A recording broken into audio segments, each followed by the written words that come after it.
하나님의 말씀 요한계시록 4장 1절부터 11절까지 같이 읽겠습니다. 시작. 이 일 후에 내가 보니 하늘에 열린 문이 있는데 내가 들은 바 처음에 내게 말하던 나팔 소리 같은 그 음성이 이르되 이리로 올라오라. 이후에 마땅히 일어날 일들을 내가 네게 보이리라 하시더라. 내가 곧 성령에 감동되었더니 보라, 하늘에 보좌를 베풀었고 그 보좌 위에 앉으신 이가 있는데 앉으신 이의 모양이 벽옥과 홍보석 같고 또 무지개가 있어 보좌에 둘렸는데 그 모양이 녹보석 같더라. 또 보좌에 둘려 24 보좌들이 있고 그 보좌들 위에 24 장로들이 흰옷을 입고 머리에 금관을 쓰고 앉았더라. 보좌로부터 번개와 음성과 우레소리가 나고 보좌 앞에 켠 등불 7 있으니 이는 하나님의 7 영이라. 보좌 앞에 수정과 같은 유리바다가 있고 보좌 가운데와 보좌 주위에 4 생물이 있는데 앞뒤에 눈들이 가득하더라. 그 첫째 생물은 사자 같고 그 둘째 생물은 송아지 같고 그 셋째 생물은 얼굴이 사람 같고 그 넷째 생물은 날아가는 독수리 같은데 4 생물은 각각 6 날개를 가졌고 그 안과 주위에는 눈들이 가득하더라. 그들이 밤낮 쉬지 않고 이르기를 거룩하다 거룩하다 거룩하다 주 하나님 곧 전능하신 이여 전에도 계셨고 이제도 계시고 장차 오실 이시라 하고 그 생물들이 보좌에 앉으사 세세토록 살아계시는 이에게 영광과 존귀와 감사를 돌릴 때 24 장로들이 보좌에 앉으신 이 앞에 엎드려 세세토록 살아계시는 이에게 경배하고 자기의 관을 보좌 앞에 드리며 이르되 우리 주 하나님이여 영광과 존귀와 권능을 받으시는 것이 합당하오니 주께서 만물을 지으신지라 만물이 주의 뜻대로 있었고 또 지으심을 받았나이다 하더라. 아멘. 자, 이제 앞장까지 3장까지는 이제 7 교회 주님이 하시는 말씀들에 대해서 보았습니다. 1장부터 3장까지는 실제적으로 땅 위에서 일어난 일들을 기록을 한 것이죠. 그리고 이제 오늘 4장과 다음 주에 있을 5장은 하늘에서의 일들을 기록하고 있습니다. 오늘 이제 본문 보면 시작 처음에 이 일 후에 이렇게 얘기를 합니다. 이 일이라는 것은 2장과 3장에서 말한 그 7 교회 보내는 그 말씀들 후라고 생각할 수도 있습니다. 그리고 또 다른 어떤 사건으로의 장면 전환 그런 때 이런 말들을 또 사용하기도 합니다. 우리 복음서에도 보면 이런 말들을 이제 많이 사용을 하는데 사건이 쭉 진행이 되는데 3년 반 동안에 예수님의 그 하셨던 모든 행적을 다 책으로 기록하면 이 지구상에 두기도 부족하다고 그랬습니다. 그런데 그거를 이 짧은 그 마태복음 28장이나 아니면 다른 복음서들도 그 16장, 22장 이렇게 21장 이렇게 해서 짧게 그 안에 넣으려면 이 일들이 시간상으로 바로바로 이어지지는 못해요. 그래서 이 일 후에 또는 그 이후에 이런 식으로 표현을 합니다. 그러니까 그 사이사이에 간격이 있을 수가 있다는 거죠. 여기에 지금 7 교회 하신 말씀 이후에도 간격이 있을 수도 있고 없을 수도 있습니다. 그랬던 어쨌든 다른 사건으로의 장면 전환에 이제 주로 사용이 된다는 얘기입니다. 그리고 보면 이제 다음에 하늘에 문이 열려 있다라고 얘기를 합니다. 하늘에 문이 열려 있고 주님이 요한에게 하늘로 올라오라고 그렇게 말씀하십니다. 이 하늘이 열리는 거에 대해서는 성경 여러 군데에 나와 있습니다. 에스겔서 1장 1절에서 에스겔이 환상을 볼 때도 하늘이 열리는 걸 보았고 마태복음 3장 16절에 예수님이 침례를 받으시고 물에서 올라오실 때 하늘이 열리고 하나님 아버지께서 말씀하시는 그런 것이 있습니다. 그리고 사도행전 7장 56절에 보면 스데반이 순교 바로 직전에 하늘이 열리는 것을 봅니다. 사도행전 10장 11절에 보면 베드로가 이 보자기에 그 부정한 짐승들이 담긴 그 환상을 보게 되죠. 하늘이 열려서 보게 되는 겁니다. 이런 여러 가지 이제 하늘이 열리는 사건들이 일어나게 됩니다. 그런데 이런 것들은 좀 특별한 경우죠. 일상적으로 일어나는 일들은 아니고 하나님이 특별히 하실 말씀이 있을 때 이제 특별한 경우에 한해서 하늘이 열립니다. 그런데 여기에서 이제 이 일들이 어떤 것이냐면 그 다음에 나옵니다. 이후에 마땅히 일어날 일들을 보여준다라고 말씀하세요. 그러니까 특별한 일이 뭐냐면 앞으로 일어날 일들이 있는데 이것을 보여주겠다라는 거예요. 여기 이후에 마땅히 일어날 일들이라고 나오는데 마땅이라는 것은 반드시입니다. 반드시 일어날 일들을 보여주겠다라는 얘기예요. 그리고 이제 성령의 감동이 됩니다. 이제 그렇게 하늘이 열리고 올라오라 그런 말씀을 드린 뒤에 이제 사도 요한이 바로 성령에 감동되어서 하늘로 즉시 올라갑니다. 그런데 이 사도 요한이 육신이 올라간 건 아닙니다. 영이 올라간 거죠. 영이 올라간 거예요. 우리 육신은 죄가 있기 때문에 이게 완전히 변화되기 전에는 하나님께 갈 수가 없어요. 그래서 이 육신이 하나님께 갈 수는 없기 때문에 요한의 영만 하늘로 올라가서 하나님을 뵙게 되는 것입니다. 나중에 이제 우리가 예수님 오시게 되면, 예수님이 재림하시면 우리의 몸이 변화가 돼서 그때는 하나님께로 갈 수가 있습니다. 그러나 지금은 우리의 영만 가게 되죠. 하늘이 열린다 하더라도. 그리고 이제 성령에 감동되었다는 이 말은 이제 우리 삶에서 성령의 도움이 없이는 하늘의 비밀이나 또는 성경의 진리를 깨달을 수 없다는 것을 보여주는 겁니다. 그래서 성령에 감동되었다라고 말하는 거예요. 사도 요한도 아무리 예수님의 제자였지만 그러나 성령의 감동이 없으면 아무것도 할 수 없는 겁니다. 그래서 지금 이제 하늘을 올라가서 모든 상황들을 볼 때도 성령의 감동이 필요한 것입니다. 우리의 삶에도 마찬가지고요.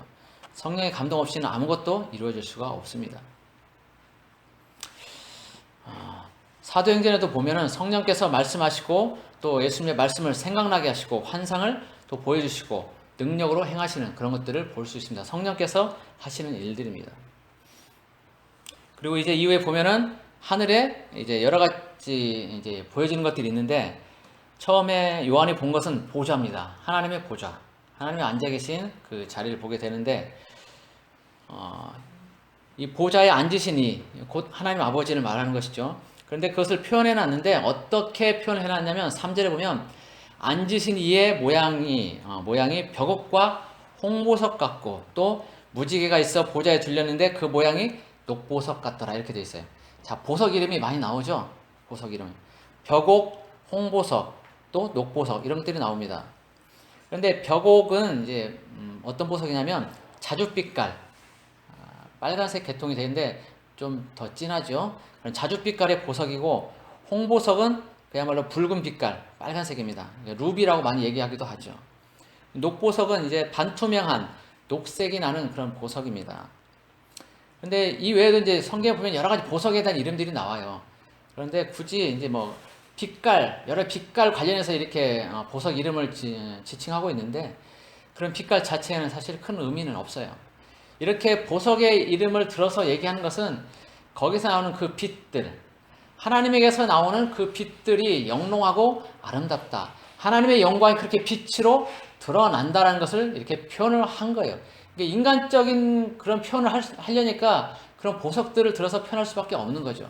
하나님의 영광이 그 성전 안에, 성 안에 하나님의 그 천국에 가득한데 그걸 달리 표현할 방법이 없는 거예요. 그래서 요한은 이런 보석들의 모습을 들어서 그렇게 표현을 한 것입니다. 한마디로 하나님은 빛이시라는 거예요. 빛.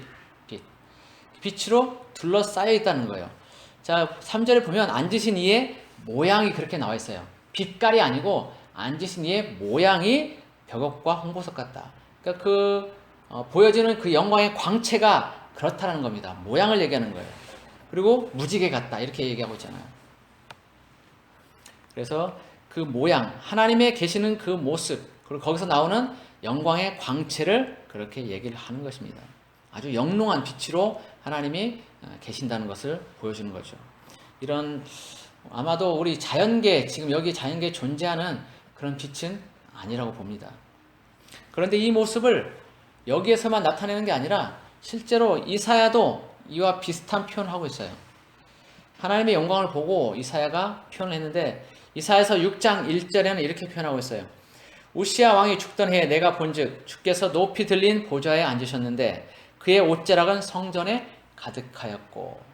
자, 오늘 좀 전에 우리가 불렀던 그런 찬양이죠. 하나님의 영광이 보여지는데 이사야에게 보여져요. 그런데 그 영광이 그 하나님의 성전에 가득하다는 거예요. 성전에 가득하다. 그리고 나중에 보면은 그 옷자락이 성전에 가득하다 이렇게 표현했어요. 하나님의 옷을 입고 있는 건 아니죠. 그런데 하나님의 그 옷자락이 성전에 가득하다 표현했어요. 하나님의 영광이 그렇게 빛으로 이렇게 드러나는데 성전 안에 충만하다, 가득하다라고 그렇게 표현을 하고 있는 겁니다.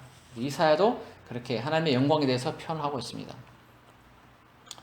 그리고 이제 또 오늘 본문 보면 4절에 또 보좌에 둘려 24 보좌들이 있고 그 보좌들 위에 24 장로들이 흰 옷을 입고 머리에 금관을 쓰고 앉았더라. 이제 요한이 다음에 본 거죠. 하나님의 보좌 다음에 이제 본 것이 24 장로들의 모습입니다. 하나님의 보좌가 있고 그 보좌를 둘러서 24 장로들이 그 보좌에 앉아 있는 겁니다. 그런데 머리에 금관을 쓰고 앉아 있죠. 이 24 장로는 그런데 누굴까요? 24 장로는. 자, 마태복음 19장 28절에 이렇게 말씀하세요. 주님께서 예수께서 이르시되 내가 진실로 너에게 이르노니 세상이 새롭게 되어 인자가 자기 영광의 보좌에 앉을 때 나를 따르는 너희도 12 보좌에 앉아 이스라엘 12지파를 심판하리라. 자, 여기에 12 보좌에 앉아서 이스라엘 12지파를 심판한다 그랬죠. 그러면 일단 12명은 24 장로 중에 12명은 예수님의 제자들입니다. 그리고 나머지 12명은 누굴까? 근데 거기에 대해서는 특별히 나오는 것이 없어요. 언급되는 것이 없습니다. 그래서 사람들은 이스라엘 12지파의 대표다라고 말하는 사람이 있고, 또는 어떤 목사님은 이 모세를 포함해서 성경의 저자 12명을 얘기하는 것이다 라고 그렇게 말하기도 합니다. 어쨌든 나머지 12명에 대해서는 우리가 그냥 짐작만 할 뿐입니다. 알 수가 없어요. 나중에 이제 가보면 알겠죠. 그리고 이어서 이제 보면은 그 4절에 그 표현을 하는 것들에 보면은 흰옷을 입고, 장로들이 흰옷을 입고 머리에 금관을 쓰고 보좌에 앉아있다라고 얘기를 합니다. 이것은 권세를 상징하는 그 보좌에 앉을 정도로 이렇게 영광을 나타내는 겁니다. 하나님과 함께 있는 그 주변에 앉아있을 정도로 굉장한 권세를 가지는 그런 영광을 드러내는 것입니다. 그리고 이 흰옷에 대해서는 정결하고 충성스러운 자에게 입히시는 그런 것입니다. 그런 옷이에요. 우리 앞전에 봤던 요한계시록 3장 5절에 보면 사대교회에 이기는 자들에게 주님께서 흰옷을 주어서 입게 하신다라고 말씀하세요. 이것은 이제 세마포 예식에 참여하는, 천국 잔치에 참여하는 세마포 예식 그 옷을 말하는데, 그 옷을 말하는 거죠. 24 장로도 이기는 자였다는 거예요. 삶에서 주님을 부인하지 않고 주님의 이름 꿋꿋하게 잘 지켜낸 그런 이기는 자의 삶을 살았다는 거죠. 그래서 그들이 흰 옷을 입고 있다는 겁니다. 그리고 면류관을 쓰고, 금관을 쓰고 있다는 것은 이 면류관을 얘기하는 건데, 이들이 면류관을 쓰고 있는 것은 이들도 역시 서문학교에서 주님이 말씀하신 것처럼 이기는 자에게 주는 그 생명의 관을 이들이 쓰고 있는 것을 말합니다. 이기는 자, 그러니까 24 장로는 모든 것에 있어서 이기는 자의 삶을 살았던 거예요. 그래서 흰옷도 있고 생명의 면류관도 이들은 받은 겁니다. 그것이 여기서는 금관의 모양으로 그렇게 나타나 있는 거예요. 우리 앞에 보았던 요한계시록 2장 10절에 그 서문학교에 대한 그런 얘기가 나오죠. 이기는 자에게 생명의 관을 주어서 쓰게 하신다고. 그렇게 장로들은 24 보좌에 앉아서 그렇게 금관을 쓰고 흰 옷을 입고 주님 곁에 그렇게 있습니다. 요한이 그런 것들을 봤죠. 그리고 이제 이어서 쭉 보면 5절에 보좌로부터 이제 번개와 음성과 우레소리가 나고 보좌 앞에 켠 7 등불 7이 있다라고 얘기하면서 이것이 하나님의 7 영이다라고 얘기를 합니다.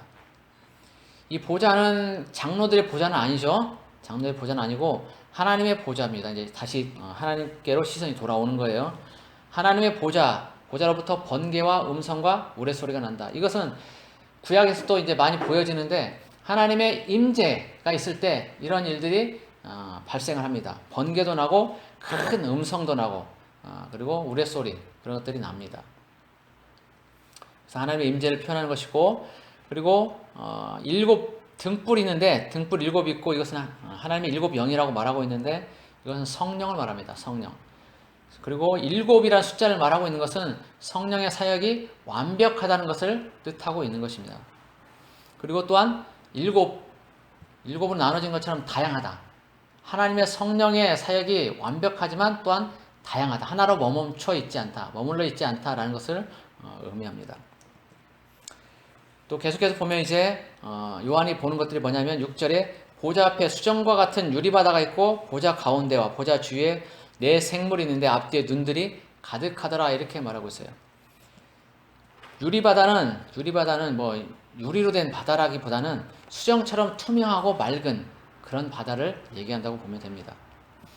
그리고 이제 네 생물이 있고 앞뒤에 눈들이 가득하더라 이렇게 얘기하고 있어요. 앞뒤에 눈들이 가득하다. 이 네 생물 눈들이라는 거, 앞뒤에 눈이라는 것은 네 생물의 수하에 있는 그 천사들을 얘기하는 겁니다. 천사들이 굉장히 많다는 거예요. 그리고 그 천사들이 세상의 모든 것들을 다 하나님의 뜻에 따라서 지켜보고 또 하나님의 뜻에 따라서 그 명령을 수행한다는 것을 얘기합니다.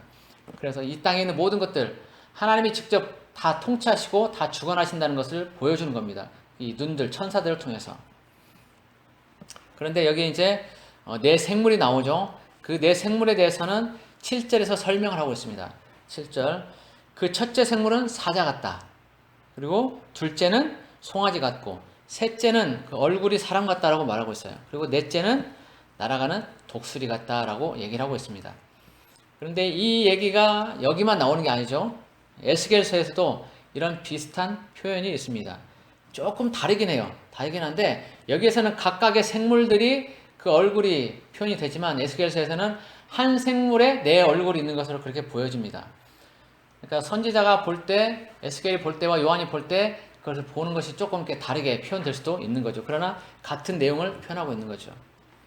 근데 이거에 대해서 이제 여러 학자들이 어떻게 설명을 하냐면 우리 마태, 마가, 누가, 요한 이 복음서 있잖아요. 네 가지 복음서를 의미한다라고 그렇게 말하기도 합니다. 여기 네 생물은 그러니까 사복음서와 성격이 비슷하다. 그래서 사복음서를 의미한다라고 얘기하는데 그 중에서 이제 어거스틴의 견해를 보면 마태복음은 사자를 의미하고 마가복음은 사람, 그리고 누가복음은 송아지, 요한복음은 독수리를 의미한다라고 봅니다. 그 이유에 대해서는 이렇게 얘기하고 있어요. 마태복음을 사자로 표현하고 있는 것은 예수님은 선지자들의 예언을 성취하시는 유대 왕 사자로 이렇게 태어나셨기 때문이다라고 그렇게 얘기를 하고 있습니다. 구약에서 사자에 대한 표현들은 많이 나오는데 그게 이제 예수님을 주로 지칭하죠. 그리고 유다 지파를 얘기할 때도 사자라고 표현하고 있고, 그래서 예수님의 어떤 그런 예언의 성취들이 이제 많이 마태복음에서 나오기 때문에 그래서 마태복음을 사자에 비유하고 있다라고 얘기합니다. 그리고 마가복음을 사람으로 표현하는 것은 예수님의 인간 생활에 대한 그런 사실적인 기록들을 많이 담고 있기 때문이라고 합니다. 그리고 누가복음을 송아지로 표현한 것은 남녀 인간의 고아를 막론하고 모든 사람들을 구원하기 위해 희생하신 예수 그리스도를 잘 묘사하고 있기 때문이라는 거죠. 그러니까 희생 제물로서의 그런 예수님을 표현하고 있기 때문에 누가복음을 송아지로 표현하고 있는 겁니다. 요한복음은 이제 독수리로 표현하고 있는데 이것은 독수리가 가장 높이 날듯이 요한복음이 성육신이나 또 세상, 영광, 중생 이런 것들에 대해서 중요한 교리들을 가장 탁월하게 잘 이렇게 표현하고 있기 때문에 그래서 요한복음을 독수리로 이렇게 표현하고 있다고 합니다. 많은 사람들이 이제 이렇게 사복음서에 빗대서 얘기를 하지만 제가 보는 견해는 좀 달라요. 그리고 일부 또 저와 같은 견해를 하시는 분들도 있는데 이 네 생물은 네 천사입니다. 네 천사인데 각각 네 개의 영역을 관할하는 겁니다. 그러니까 사자라고 표현된 것은 땅에 있는 짐승들을 관할하는 천사의 표현입니다. 그리고 그 대표죠. 땅의 짐승의 대표로 사자가 나타나는 표현되는 것이고 사람의 얼굴이라는 것은 이제 사람을 관할하는 그런 천사가 있다는 것이죠. 네 생물 중에 하나가. 그리고 또 하나는 송아지. 이것은 가축의 대표를 의미합니다. 그러니까 가축을 관장하는 그런 천사가 있다라는 겁니다. 독수리. 이것은 날아다니는 짐승들, 날아다니는 그 새 종류를 그런 모든 날아다니는 것들을 다 관할하는 그런 천사를 의미하는 것입니다. 그래서 이 네 생물은 표현된 것들은 각각 그 네 개의 관할 영역들이 있다는 것을 보여주는 것입니다. 자, 그리고 이제 이어서 그 네 생물들에 대해서 표현을 하고 있는데 8절에 보면 네 생물은 각각 6날개를 가졌고 그 안과 주위에는 눈들이 가득하더라. 그들이 밤낮 쉬지 않고 이르기를 거룩하다 거룩하다 거룩하다. 주 하나님 곧 전능하신 이여 전에도 계셨고 이제도 계시고 장차 오실 이시라 이렇게 표현하고 있어요. 여기서 보면 생물들이 6날개를 가졌다고 표현하고 있어요. 6날개. 천사들도 등급이 있어요. 등급이 있어서 2날개를 가진 천사가 있고 4날개를 가진 천사가 있습니다. 그리고 6날개를 가진 천사가 있습니다. 6날개를 가진 천사는 최고 등급의 가장 높은 천사가 되는 거죠. 그래서 여기에서 네 생물은 가장 높은 등급의 그런 천사라고 보시면 됩니다. 이것이 뭐 사실인지는 모르겠지만 사람마다 아무튼 수호천사가 있는데 그들에게도 날개가 다 있다고 그러죠. 날개가 있는데 어떤 사람에게는 2날개, 어떤 사람에게는 4날개, 어떤 사람에게는 6날개가 있는 천사가 호위를 하고 있다고 얘기를 합니다. 그래서 많이 영적으로 굉장히 풍성하고 하나님과 가까이 지내는 그런 사람들, 영적 훈련이 많이 된 사람들에게는 6날개 천사가 다닌다라고 얘기를 합니다. 보통 이제 일반적으로는 물론 일반 성도들도 그럴 수 있지만 목회자들 같은 경우에 6날개를 가진 천사가 호위를 한다고 그래요. 특별히 더 조심스럽게 보필을 해야 되기 때문에 더 많은 부분에 있어서 방어를 해야 되고 능력이 있어야 되기 때문에 6날개를 가진 천사들이 호위를 한다고 얘기를 합니다. 근데 제가 직접 본 건 아니기 때문에 나중에 보면은 그때 알려드릴게요. 다른 사람들이 본 걸 얘기해 주는 거예요. 그렇게 해서 이제 6날개 가진 천사들이 이제 네 생물 이렇게 표현되고 있고, 근데 여기 보면 눈들이 가득하더라. 그러니까 안과 그 네 생물의 6날개를 가졌는데 그 날개, 그 안과 주위에 눈들이 가득하다 이렇게 되어 있어요. 이것은 그 몸에 이렇게 눈이 붙어 있다는 표현은 아닙니다. 그 주위에 있다는 건데 안팎으로 이렇게 천사들이 그러니까 이게 최고 등급의 천사이기 때문에 그 주위에 수하 천사들이 많다는 것을 이렇게 표현을 하고 있습니다. 눈들이 가득하더라 이 말들은. 자, 그리고 이제 이거에 대해서 이사야서 6장 1절부터 3절까지 보면 비슷한 그런 표현들이 있습니다. 아까 잠시 1절은 봤는데 우시야 왕이 죽던 해에 내가 본즉 주께서 높이 들린 보좌에 앉으셨는데 그의 옷자락은 성전에 가득하였고 스랍들이 모시고 섰는데 각기 6날개가 있어 이렇게 표현합니다. 여기 스랍들은 여기 네 생물들을 얘기하는 겁니다. 네 생물들을 얘기하는 거고 6날개가 있는 거죠. 그 둘로는 자기 얼굴을 가렸고 그 둘로는 자기 발을 가렸고 그 둘로는 날며 서로 불러 이르되 거룩하다 거룩하다 거룩하다 만군의 여호와여 그의 영광이 온 땅에 충만하도다 이렇게 표현하고 있어요. 여기 이제 만군의 여호와는 앞에 나온 우리 요한계시록 좀 전에 봤던 거룩하다 하면서 주 하나님 곧 전능하신 이여 이렇게 나오는데 전능하신 이를 여기서는 만군의 여호와라고 그렇게 표현하고 있습니다. 그래서 요한계시록 지금 오늘 본문 8절과 이사 6장에 나오는 그런 스랍 그리고 하나님에 대한 표현들이 이렇게 서로 비슷하게 나와 있습니다. 그런데 이제 본격적으로 보면 여기에 이 천사들이 하는 일들이 있어요. 이게 굉장히 중요합니다. 오늘 설교의 핵심이라고 할 수 있어요. 천사들이 하는 일들이 무엇이냐? 밤낮 쉬지 않고 하나님을 찬양하는 거였어요. 이것은 무엇을 말하냐면 예배를 의미합니다. 예배. 하나님 앞에 드려지는 그런 예배. 천사들은 밤낮 쉬지 않고 하나님을 찬양하는 그런 천사들이 있어요. 역할이 다 다른데 이 천사들은 특별히 하나님을 계속적으로 찬양을 합니다. 하나님 보좌 주변에서 밤낮 쉬지 않고. 우리는 밤낮 쉬지 않고 할 수는 없죠. 그런데 천사들은 잠을 안 자기 때문에 밤낮 쉬지 않고 하나님을 찬양합니다. 이 예배라는 것은 이 천사들이 하나님께 예배를 드리는데 예배는 그 의미가 꿇어 엎드려 절한다는 의미입니다. 이것은 10절에 보면은 24장로가 보여주고 있어요.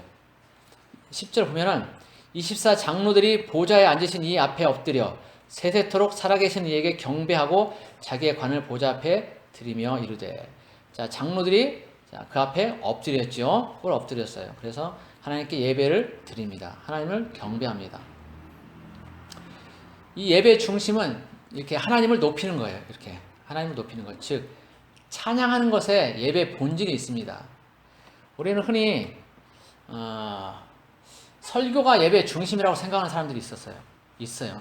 저도 예전에 그랬고, 저도 예전에 설교가 예배 중심인 것으로 생각을 해서 조금 늦어도 예배 시간 늦어도 설교 전에만 오면 늦은 건 아니다 라고 생각을 했던 적이 있었어요. 그러나 오늘 말씀을 통해서 보면 예배 본질은 분명히 설교가 아니고 찬양입니다. 하나님이 받으시는 것은 설교가 아니고 찬양이라는 거예요. 설교는 목회자가 성도들에게 하나님의 뜻을 전달하고 가르치고 양육하는 그런 부분에 있어요. 깨닫게 하는 그런 부분. 그것은 하나님께 영광을 돌린다기보다는 그냥 양육이에요. 가르치고. 그러나 본격적으로 하나님께 영광 돌리는 것은 찬양입니다. 찬양. 그게 예배의 본질인 것이죠. 설교도 중요하고 다른 것도 다 중요하지만 그러나 가장 중요한 것은 진실된 마음으로 하나님을 찬양하는 것입니다. 그것이 예배의 본질입니다. 그래서 우리 교회도 예배 때 주로 하나님의 영광을 드러내는, 높이는 그런 찬송을 많이 합니다. 제가 예전에 그랬던 것처럼 이렇게 예배에 좀 늦어도 설교 전에만 오면 된다라고 하는 것은, 그런 생각하는 것은 예배의 의미를 잘 모르는 거죠. 저도 몰랐었고 지금도 모르는 사람들이 있긴 있습니다.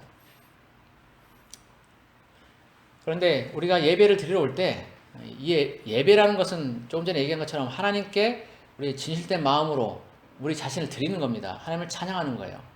그런데 그 예배는 언제부터 시작되냐면 사실상 집에서 우리가 준비할 때, 예배에 오기 위해서 씻고 준비하는 그때부터 예배가 이미 시작이 되는 겁니다. 여기 딱 들어와서 예배가 시작되는 거 아니라, 예배당에 와서가 아니라 이미 집에서 준비할 때부터 예배가 시작되는 거죠. 그때부터 우리 마음이 준비되는 거예요. 우리 마음이. 그러니까 예배는 마음으로 드리는 거예요. 마음으로. 그런데 우리가 과연 어떤 마음으로 준비하고 있는지를 봐야 돼요.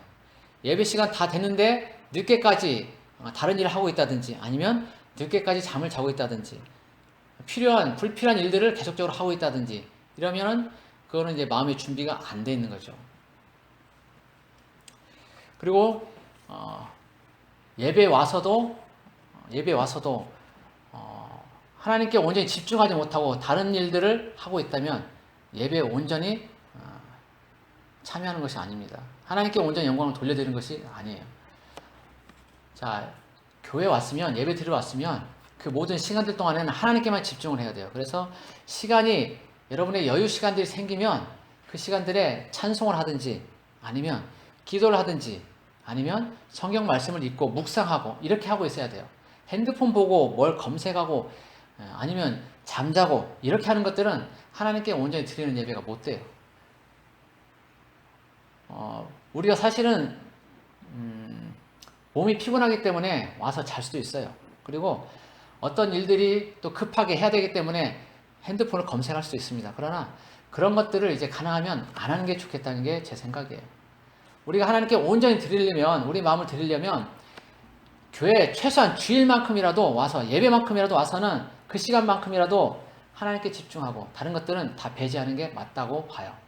그래서 핸드폰도 가능하면 안 보고 시간이 되면 다른 일들 하지 않고 기도하든지, 말씀 묵상하든지, 아니면 찬송하든지, 아니면 성도의 교제, 어떤 하나님의 말씀에 대해서 나눈다든지 이런 것들을 하면 좋겠어요.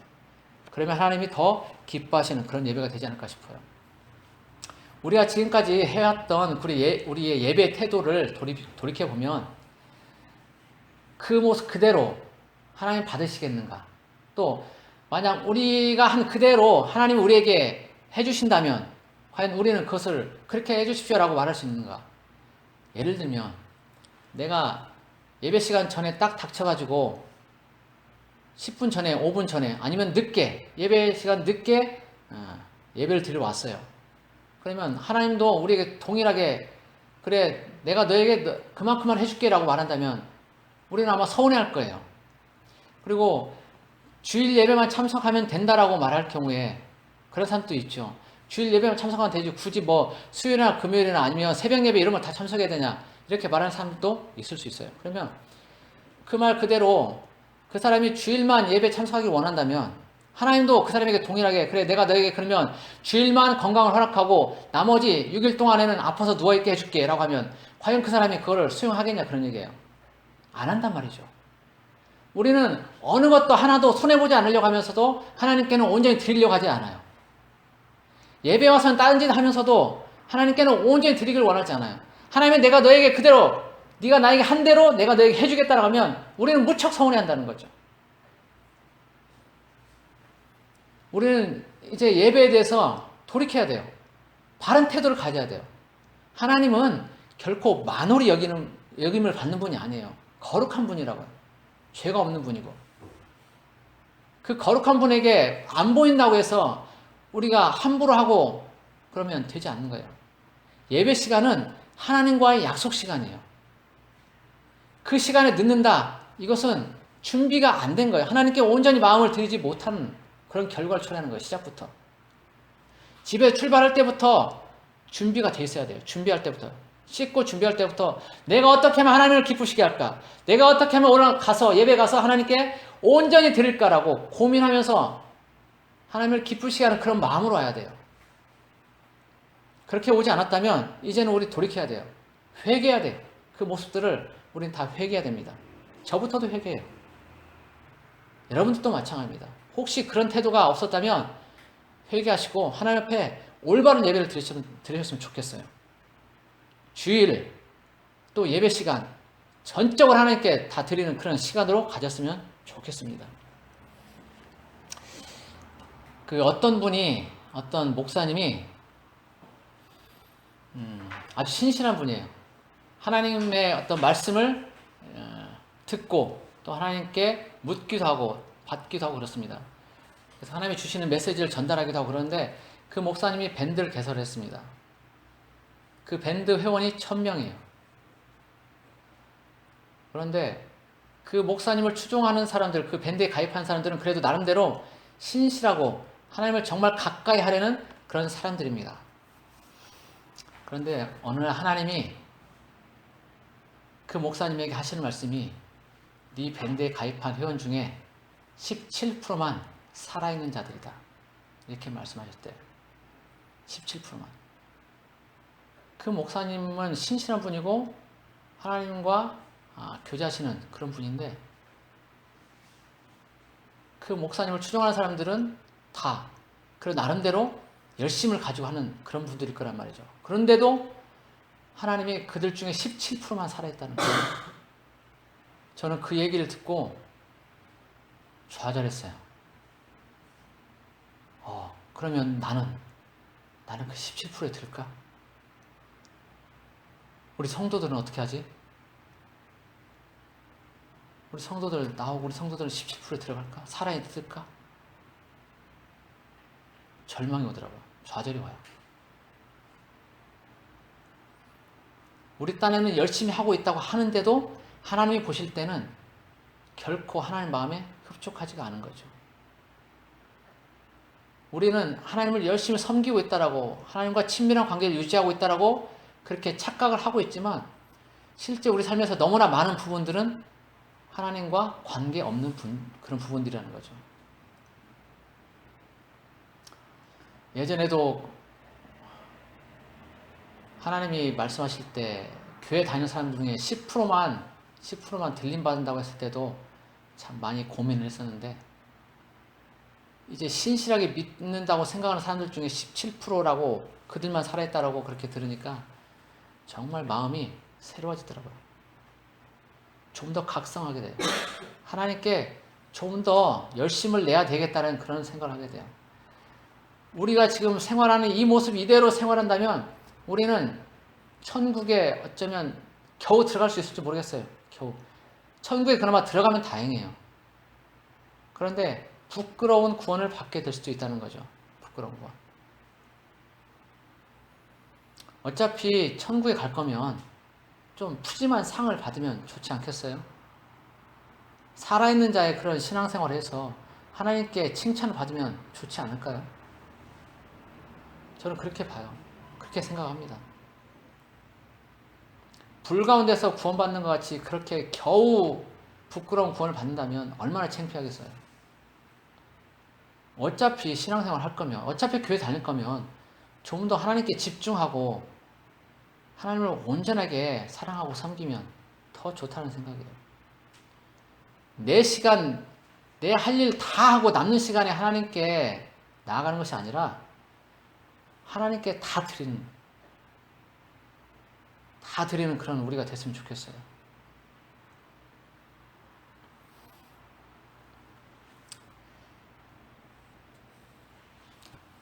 우리 모두가 다 그렇게 되길 바랍니다. 정말 그렇게 되길 원해요. 저는 우리 성도를 생각하면 가슴이 아파요. 가슴이. 어쨌든 몇 명이 됐든지 간에 수천 명이 되지 않고 수십 명이 되지 않고 불과 10명도 안 되지만 저는 우리 모두가 다 천국에 가서 하나님께 칭찬받는 그런 성도들이 됐으면 좋겠어요. 여러분 삶을 돌아보시고 하나님께 집중했으면 좋겠어요. 제가 이렇게 얘기해도 아마 모르겠어요. 제가 믿음이 없어서 그런지 이 설교 끝나면 여러분들은 다시 원점으로 돌아갈지도 몰라요.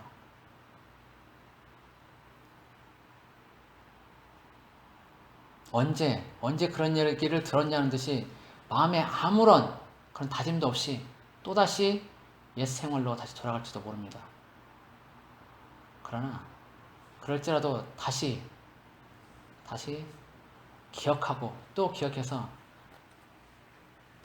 하나님께 온전히 드리는 그런 예배, 그런 삶을 사시길 바랍니다. 자, 요한은 계속적으로 이제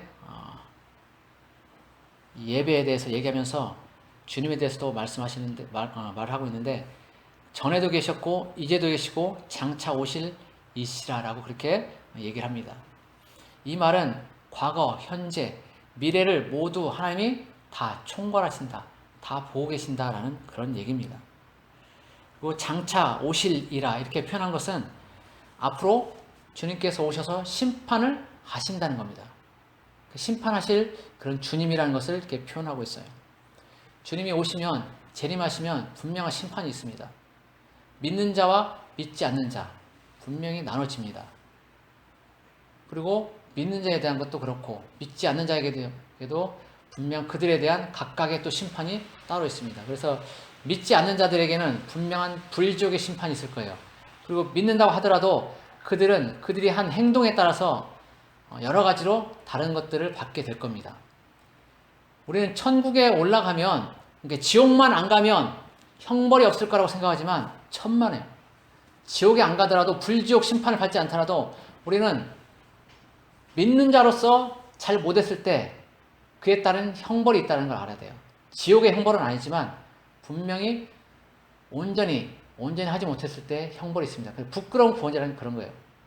형벌을 받는 그런 모습이 있다는 거예요.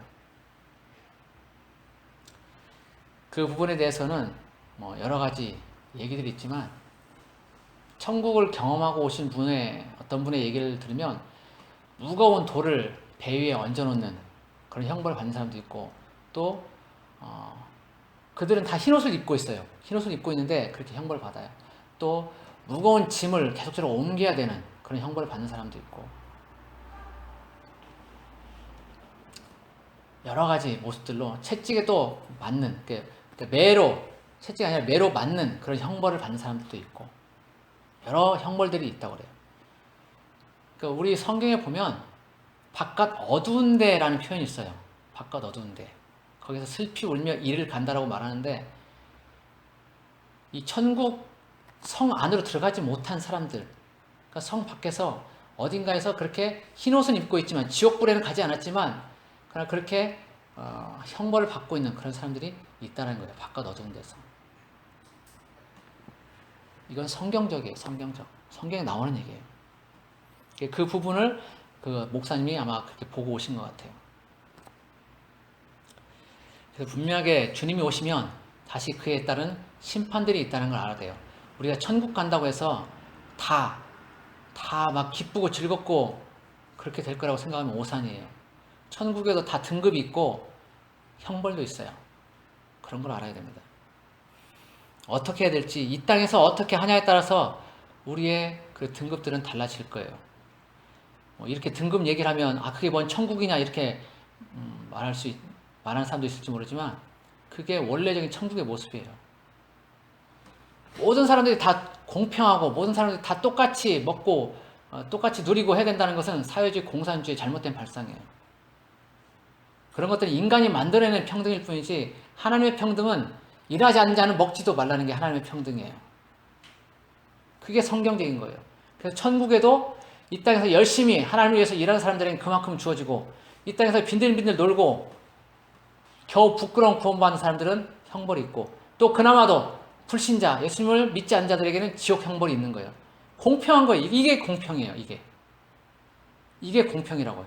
이게 평등이고 우리는 사회 살면서 잘못된 교육을 받았기 때문에 모든 사람이 모든 것을 동일하게 누리는 것을 평등이라고 생각하지만 잘못된 거예요.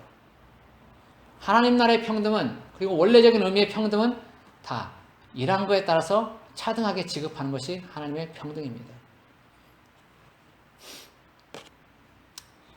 자, 그렇게 해서 주님은 오실 때 반드시 우리가 한 거에 대해서 심판을 하시게 될 것입니다. 그런데 예배 때 우리가 해야 되는 것들을 여기서 보여주고 있습니다. 9절에 보면 천사들이 계속적으로 하나님을 찬양하는데 예배하는데 그 예배 때 하는 것들이 뭐냐면 그 생물들이 보좌에 앉으사 세세토록 살아계시는 이에게 영광과 존귀와 감사를 돌릴 때 이렇게 얘기합니다. 그러니까 하나님께 찬송하고 예배하는 것은 뭐냐면 하나님께 영광과 존귀와 감사를 돌려드리는 것이 찬양이고 예배라는 겁니다. 모든 영광을 하나님께 돌리는 거죠. 그리고 그 하나님, 그분을 존귀하게 대하는 겁니다. 그리고 모든 일에, 우리에게 있는 모든 일들에 대해서 감사하는 겁니다. 불평불만하지 않고 감사하는 거예요. 출애굽했던 이스라엘 백성들처럼 불평불만하지 않고 감사하는 거예요.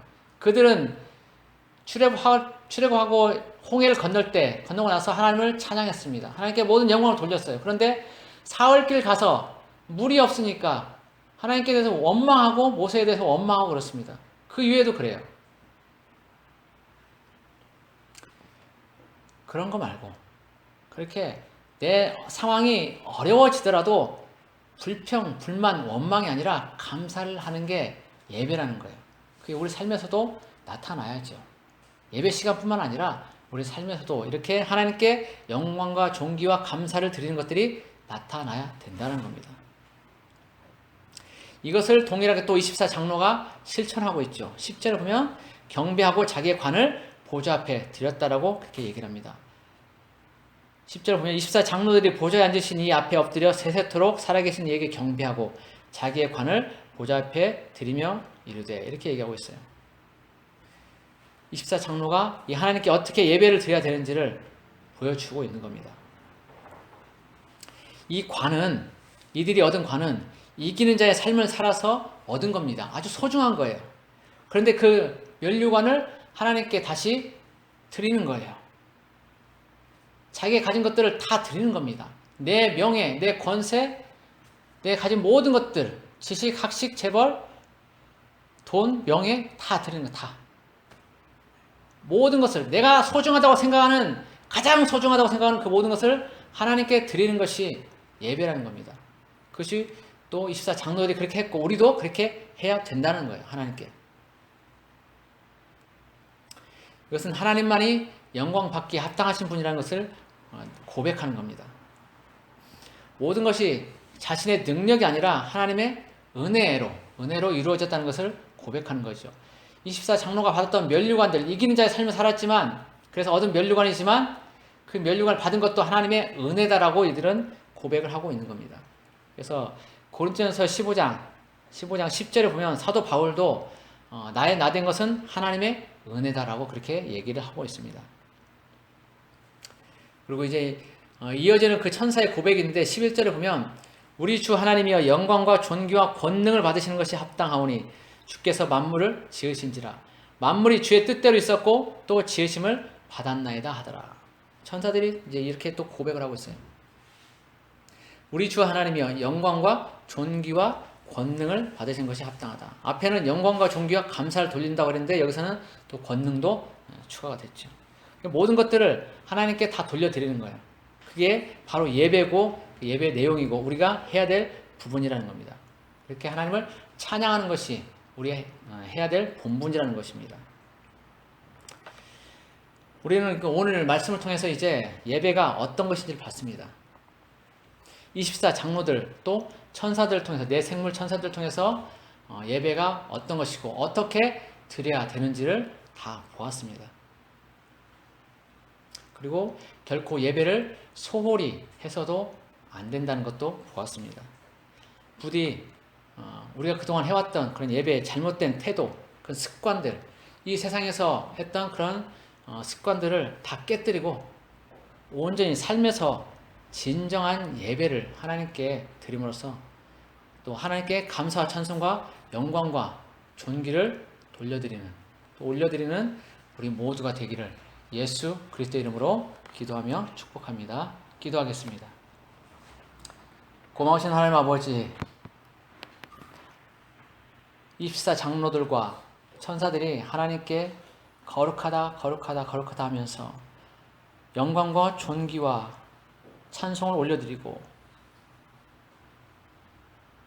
24 장로는 그들이 가졌던 그 면류관도 하나님께 드린 것을 보았습니다.